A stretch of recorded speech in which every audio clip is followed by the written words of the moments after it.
Hey everybody, it's Nash here. I made a Frostbite mechanic for the game that I'm working on, and I just wanted to show you guys it because I think it was kind of a neat implementation. I'm not using any I am using plugins for my game, but for this to work, I'm not using any plugins, and it's actually a lot simpler than it looks. So we're gonna go into my game, and just a regular, it's like a frozen map. I'm calling it Frostwood Forest because I'm super good at names and everything. So the first thing that I'm showing you guys is just how it looks in the game, and then I will actually dedicate some time to going over how the events work. Yes, I noticed that tree down there that's missing its top half, and I forgot to update it from the other time. Alright, so it's really chilly out here, says Dorina. Oh look, there is Frostbite around the edge of our screen. Ah, well, good thing there's a fire. Gerant, thank you for saying this. I can feel the warmth seeping into my bones again. Let's stay nice and close to the fire for a moment. Just a little longer. Oh, I'm so glad to find somewhere warm, says Dorina. And you can see that the frost is gone at the edge of our screen now. Now we'll go. And so you guys know the frost is a custom asset. I just use some side paint tool and splash around stuff around. Also, you can run or you can walk, which I need to show because that is actually important. What was I going to say? Oh yeah, the frost, I made that and just wrapped that around the screen. That was fun trying to get the sizing right. Oh my god, that's another tree messed up. Okay, well, I see that one too. And we can see frost this time. So no one said anything when the frost showed up. I'll explain how I did that as well. It's, again, very simple. Just moving up, we can still run. You know, we're not so cold that we can't move. Oh, Jaren, we have to find some fire or somewhere warm, and soon. Oh, goodness. Oh, if we're not running as fast anymore. Oh, that kind of sucks. And also, there's frost on our screen. Oh no, Nork's gonna shake us. 1 second. Oh, he's not gonna shake us. I just don't want to walk into him. So this is like test mode and everything, so my whole character isn't. Oh, and now we are so much colder, as you can see. Actually, we're back down this way. As long as we don't walk into him, we're okay. But is more ice around the screen, as you guys can see. Oh, and we got warmer, so we immediately ran up, and we didn't say anything about the warmth this time, but now we are. It's warming me up nicely. We're just gonna chill here for a little bit longer. I'm actually like super happy how the frost turned out. Like maybe some people aren't into it. Oh, and it went down some more again. And more again. And more again. And that time no one said anything about it. So that's the end of just the demonstration. Oh, and then the other mechanic too. Her life was full when we started this down. So the life does decrease. So that's how it looks when it's implemented in the game. It goes up and it goes down. Now to the eventing. We're ignoring page 1 because I'm actually going to delete that. So how I have it is there's actually 2 events controlling this. The first event, the second event I made, but the first event to actually do it, is called Controlling Region ID. So this is something that is super useful with anything to do with you want certain things to happen when you're on certain parts of the map. Region IDs were honestly your best friend, and they're actually super easy to implement. If you don't already know about them. So I have my variables. My player X is controlled by map X of character, or player I mean, and then player Y, variable controlled by map Y of character, and then get location info, which is if you find it's actually on the 3rd screen under map, get location info. I have it by region ID. The info type is region ID, so it's gonna find it's going to change the variable called region ID by the info type of region ID by the designation with variables, which we already set before to our player's X and Y variables, so where they are on the map. Then if you see on the map, most of it's all blank, but on the regions, I do have some red area set up on certain parts of the map. That is where I have fire set up. So if a character's in those areas, they're going to be warm. Then the second event is pages 2 and 3. So 2 doesn't have anything. It just shouldn't even have that. It just exists all the time.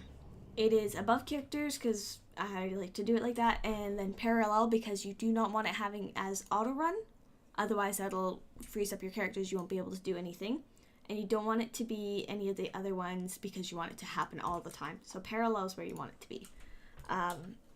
Frostbite level. So I had a variable set called Frostbite level, and then originally I had it to go up higher, but under critique I am having it as you go lower. If it is under, once you get to Frostbite level of -10, this is where the different things that they said. So control, dialogue, random 1 to 6, this is variable, so depending on a random variable, just randomly selects it. They'll say a couple things, and this is if you hit the Frostbite level at -10, they'll say something here. And then it shows the picture, and this picture is the frost on the edge of your screen. Okay? And then if you get to level 20, same idea. There's a chance of them saying something or saying nothing, because sometimes it's nice for them not to be chatty Cathys when they're freezing their butts off. And then showing the picture, which is the higher Frostbite. And if you notice too, I didn't erase the previous one. I'll get into that in a second, mostly because I was lazy and it just made eventing like 1% easier. And then I also made it so it slows down the character speed slightly. So it's 2 times slower. So they can't move as fast when they're starting to freeze. Frostbite level -30, that is random 1 to 5 for exactly what they're going to say. Picture number 3, and then movement group to be even slower.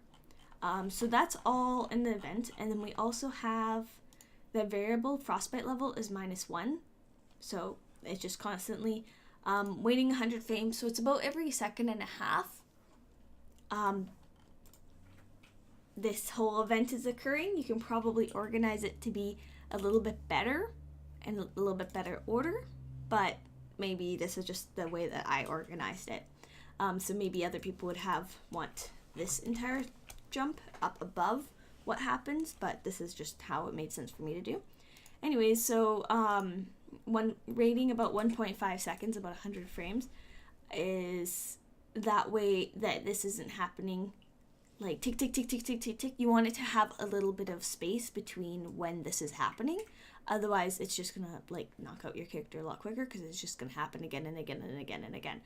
This way, you're kind of making there to be ticks. And then depending on how, if it's less than or equal to whatever it is, how much life you're gonna lose. So if you're around -10, you're gonna lose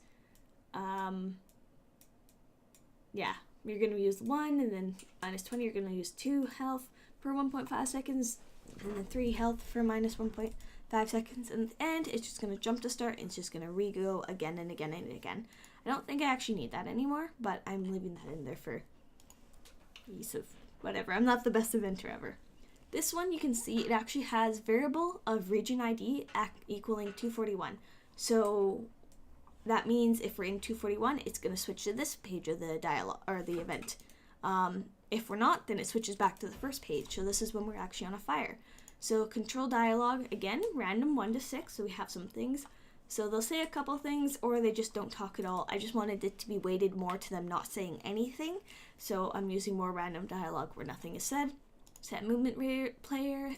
They speed up again right away, which you guys would have seen when I ripped into that fire.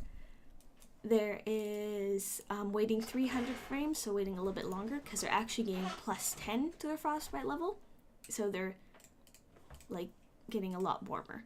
And then depending on, like I probably could like stick that at the beginning. Anyways, and then their frostbite level, if it's under -9 or above -9, -19, or -29, depends on which picture it's going to erase and pull off the screen, so that you can be totally good and have them all erased and slowly have it come off again. Same thing, still parallel. So that is simple eventing on a frostbite mechanic, which you could definitely use pretty much the exact same mechanics on heat, like in a volcano or something, or a poisonous room, or just like some sort of, like we're talking in the Discord about it, just there's a million different things. So it's actually, originally I did this all in one page, but to clean it up, I separated it into 2 events. So you could technically do this all in one page. It's just very messy and hard to find everything, which is why you have the redonkulousness of this first page, which is actually shorter, but that's because I didn't have the random dialogue in there yet. Yeah, so definitely let me know if you have questions or suggestions, and thank you guys for watching.